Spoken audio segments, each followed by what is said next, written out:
নমস্কার বন্ধুরা, রূপকথা গল্প চ্যানেল থেকে আপনাদের সবাইকে স্বাগত। বন্ধুরা, আজকে কোনো সমুদ্রের ভিডিও নয়, আজকে আমি নিয়ে এসেছি পাহাড়ের রানী মেঘালয়ের ভিডিও, যা শিলংয়ের রাজধানী। আপনারা সবাই জানেন মেঘের দেশ মেঘালয়। উত্তর পূর্ব ভারতের 7 বনে এক মেঘালয় এক অপরূপ সৃষ্টি। এটি হলো পৃথিবীর সর্বাধিক বৃষ্টিপাতযুক্ত অঞ্চল। এখানে খুব সুন্দর পাহাড় ও ঝর্ণা দেখতে পারবেন। মেঘালয় আসার সময় আপনারা সঙ্গে সোয়েটার ও ছাতা নিয়ে অবশ্যই আসবেন, কারণ এখানে হঠাৎ করে বৃষ্টি এসে পড়ে এবং হঠাৎ করে মেঘকে পুরো কাছে থেকে দেখতে পারবেন। কি ভাবছেন কিভাবে যাবেন, কোথায় থাকবেন, কোথায় খাবেন? তার চিন্তার কারণ নেই, আমি তো আছি, সব বলে দেবো আপনাদেরকে। তাই ভিডিওটি স্কিপ না করে দেখতে থাকেন এবং যারা এখনও আমার চ্যানেলটি সাবস্ক্রাইব করেননি সঙ্গে সঙ্গে করে নিন এবং একটা লাইকও করে দেবেন।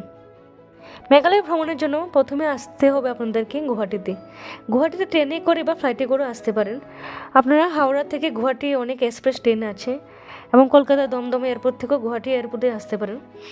আমরা ট্রেনে করে এসেছি, কারণ ট্রেনে করে আসলে খরচটা একটু কম হয়। গুয়াহাটি পল্টন বাজার সাথে গুয়াহাটি স্টেশন, তারপর আপনারা পল্টন বাজারে থেকে মেঘালয়ের রাজধানী শিলংয়ে যেতে পারবেন গাড়ি বুক করে, বা আপনারা শেয়ারও যেতে পারেন। গুয়াহাটি থেকে শিলংয়ের ডিস্টেন্স 100 কিলোমিটার, সময় লাগবে 3 ঘন্টা। শিলংয়ে পুলিশ বাজারে এসে নামবেন। শিলং পুলিশ বাজার থেকে অনেক হোটেল আছে এবং অনেক খাবারের দোকান আছে, তাই ওইখানে হোটেল থাকলে ভালো হবে এবং ওইখান থেকে বিভিন্ন স্পটে ঘুরতে কম সময় লাগবে। এবং গুয়াহাটি থেকে শিলং যেতে আপনারা যদি গাড়ি বুক করেন 2 থেকে 3 হাজার টাকা পড়বে, এবং যদি আপনারা শেয়ারে করে যেতে পারেন এবং বাসে করে যেতে পারেন, খরচ অনেক কম লাগবে। আমরা যে হোটেলে থেকেছি তার নাম হলো হোটেল ইন্ডিয়ানা। এক রাতের ভাড়া পড়েছে 1500 টাকা। হোটেলটি খুব সুন্দর ছিল এবং এর মধ্যে খাবারের ব্যবস্থা ছিল নিচে। তারপর ওই দিন রাত আমরা হোটেল থেকে পরের দিন বেরিয়ে পড়েছি গাড়ি বুক করার জন্য শিলংয়ের সাইট সিন দেখার জন্য। প্রথম দিন আমরা সাইট সিন দেখে নিয়েছি, তারপর দ্বিতীয় দিন চেরাপুঞ্জি, তৃতীয় দিন ডাউকি। 4 সিটারের গাড়িতে নেবে 2 থেকে 3 হাজার টাকা, এবং আপনারা শেয়ারে যেতে পারেন, শেয়ারে গেলে 500 টাকা করে নেবে।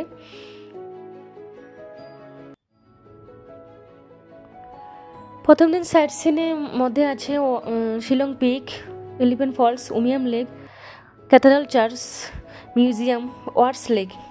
তারপর চেরাপুঞ্জির মধ্যে আছে Mawsmai cave, 7 sister falls, Nohkalikai falls, eco park. এই ভিডিওটা আমার প্রথম দিনের শিলংয়ের সাইট সিনের ভিডিও। প্রথমে যেতে পারেন আপনারা শিলং পিকে। শিলং পিক থেকে পুরো শহরটি খুব সুন্দরভাবে দেখা যায়। তারপর এলিফ্যান্ট ফলসে 3টি ঝর্ণা আছে এখানে, চারদিকে শুধু গাছে ঢাকা। সিঁড়ি দিয়ে নিচে নামে গেলে দ্বিতীয় ফলসটি পাবেন, আরও নিচে নামলে তৃতীয় ফলসটি পাবেন, এবং তৃতীয় ফলসটি সবথেকে সুন্দর ফলস। এখানে পর্যটকরা আসে ফটো তোলার জন্য। বর্ষার সময় ঝর্ণার জলও এখানে বেশি থাকে, এবং এলিফ্যান্ট ফলসের এন্ট্রি ফিও 100 টাকা। তারপর উমিয়াম লেক যেতে পারেন। উমিয়াম লেকে স্থানীয়দের কাছে বড় পানি নামে পরিচিত, এখানে বোটিংয়ের ব্যবস্থা আছে। উমিয়াম শব্দের অর্থ হলো চোখের জল। তারপর এখান থেকে আপনারা যেতে পারেন ওয়ার্ডস লেকে এন্ট্রি হলো 20 টাকা। এখানেও বোটিংয়ের ব্যবস্থা আছে এবং খুব সুন্দর ভিউ দেখা যায়।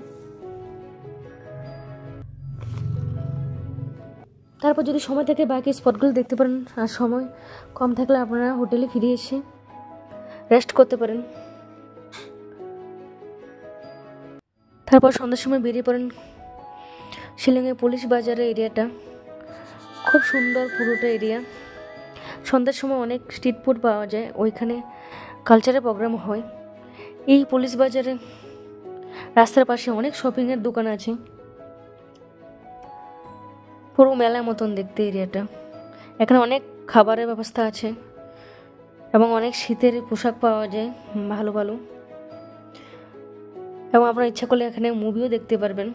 আমরা দেখেছিলাম, খুবই ভালো লেগেছে। আপনারা প্রতিদিন সন্ধ্যা পর টাইমটা এখানেই স্পেন্ড করতে পারেন।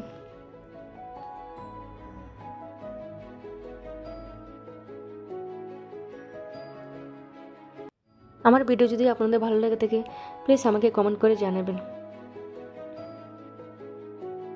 এবং ভালো লাগলে শেয়ার করবেন বন্ধুদের সাথে।